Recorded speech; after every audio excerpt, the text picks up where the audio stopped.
The room at the back too. I think the guy in the bathroom can't hear me though.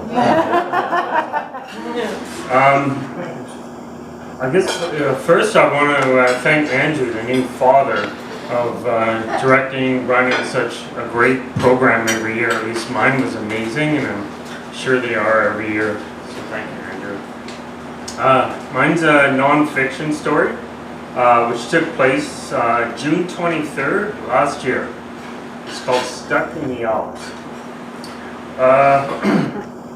It's approximately 3:30 a.m. and I'm driving in this empty city, south part of Switzerland.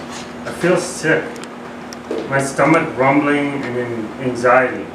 My brain is about to explode. The GPS stares at me with a strange address, certainly not the one I need.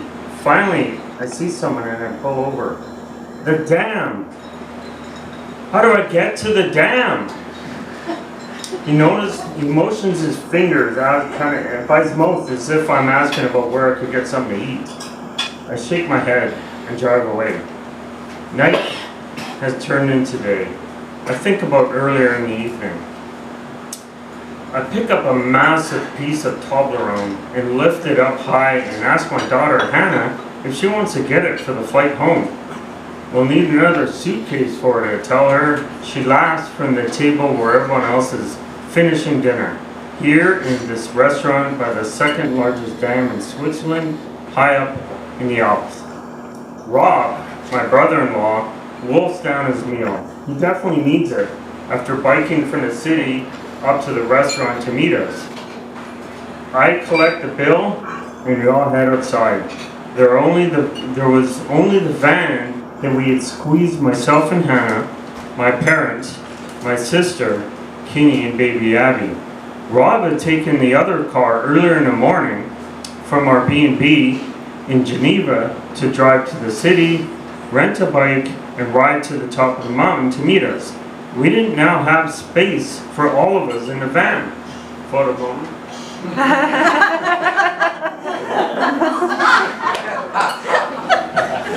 Yeah, we're all laughing now.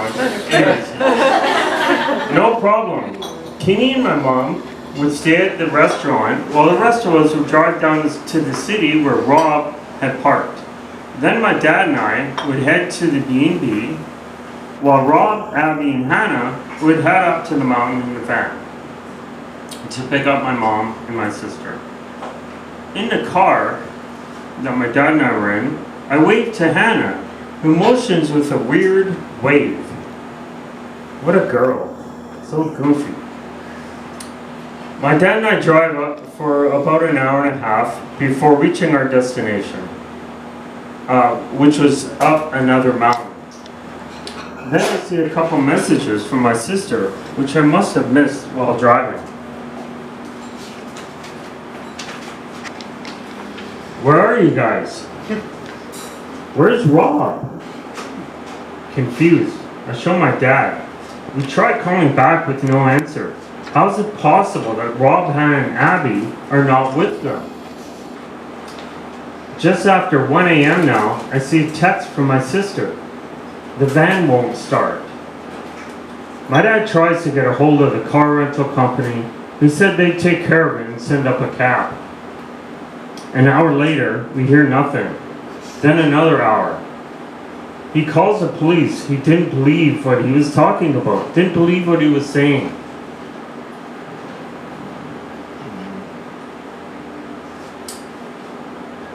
Trying to look online to see what he could do, we realized there was no Wi-Fi. I sit on the bed in one of the rooms trying to figure out what to do next.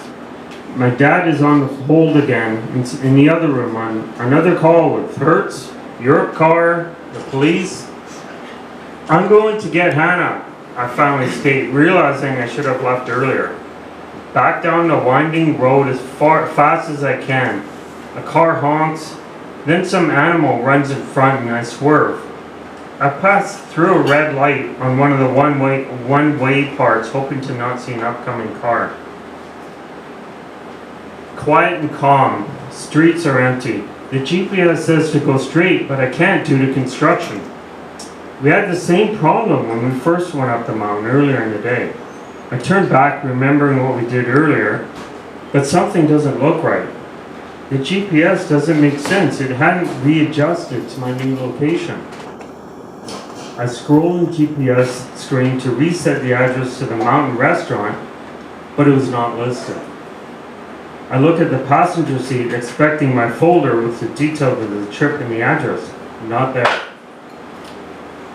So I drive what feels like the right direction for I don't know how long. Suddenly, I'm on some unrecognizable highway, a sign with an arrow to France. Hey, you laugh now.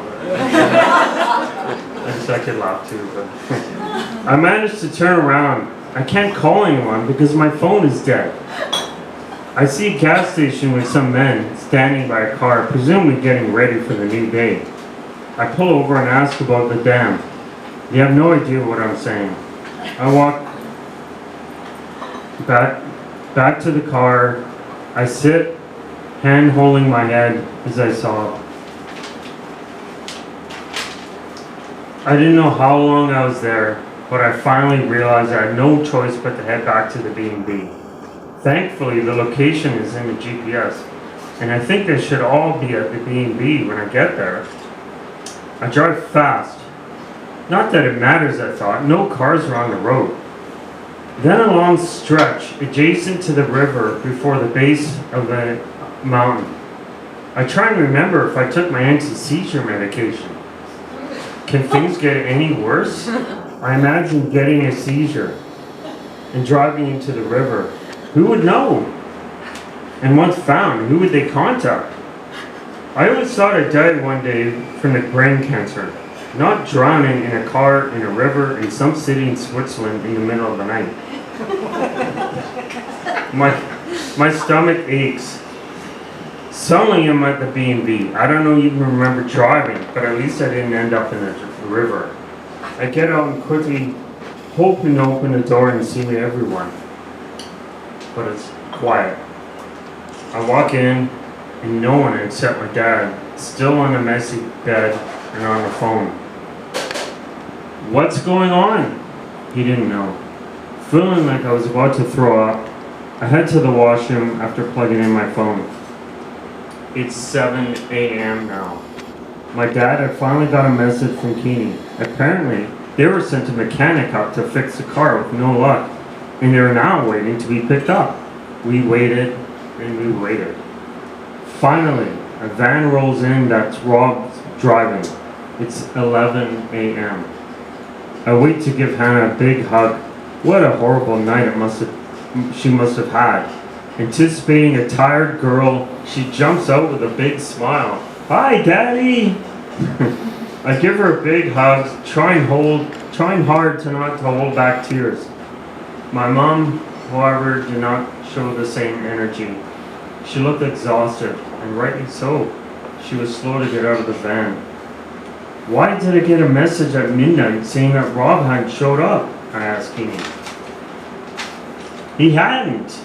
We were waited 4 hours after he left with no idea what was going on. We thought maybe there was an accident. Maybe you had a seizure. Rob showed up at midnight. In the city, the van wasn't starting, and finally they got it to work after a few hours.